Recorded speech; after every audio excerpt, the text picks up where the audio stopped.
बैसाख मास के शुक्ल पक्ष की तृतीया तिथि को अक्षय तृतीया का महापर्व मनाया जाता है।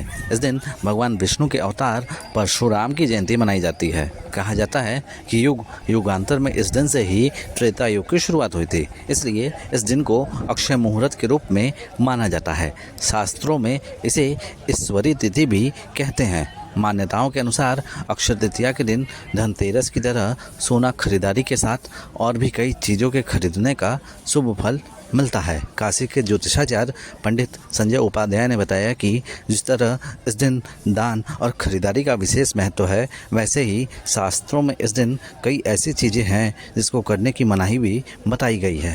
सबसे पहली बात है कि हमको सूर्योदय के पहले जो है जागृत हो जाना चाहिए, सूर्योदय के बाद नहीं उठना चाहिए। तो सबसे पहले हमको सूर्योदय से पालन करते हुए अक्षय तृतीया जो है शुभ मुहूर्त है, मंगलमय मुहूर्त है, इसमें क्षय नहीं होता है।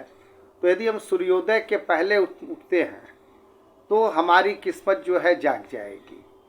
हमारे अंदर नए विचारधाराओं का, नई चीज़ों का जो क्षय न हो, इन चीज़ों का समावेश होगा।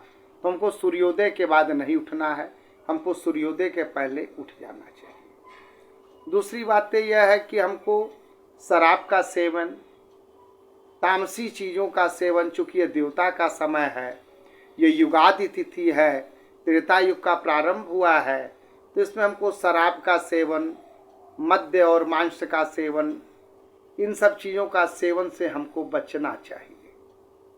हमको झूठ नहीं बोलना चाहिए, हमको इस दिन किसी का अपमान नहीं करना चाहिए।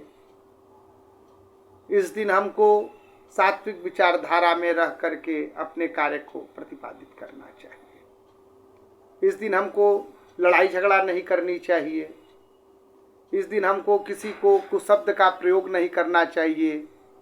कोई ऐसा शब्द न बोलें जो कोई आहत हो जाए। इस दिन हमें अपने बड़े बुजुर्गों का, अपने कुल पुरोहित का अपमान नहीं करें, उनका सम्मान करना चाहिए, ऐसा विचार करना चाहिए। संतों महात्माओं का अपमान न हो, ऐसा विचार करना चाहिए। इस दिन जो है यह पर्व का दिन है, तो इसलिए इस दिन गंगा स्नान जरूर करना चाहिए। और नहीं गंगा जी जा सकते हैं तो गंगा जल ले करके या गंगा मंत्रों से, देव मंत्रों का आवाहन करके जल में स्नान करना चाहिए। बिना देवताओं के आवाहन किए हुए जल में स्नान नहीं करना चाहिए। इस दिन इस चीज़ का विशेष ध्यान रखना चाहिए। जय विश्व।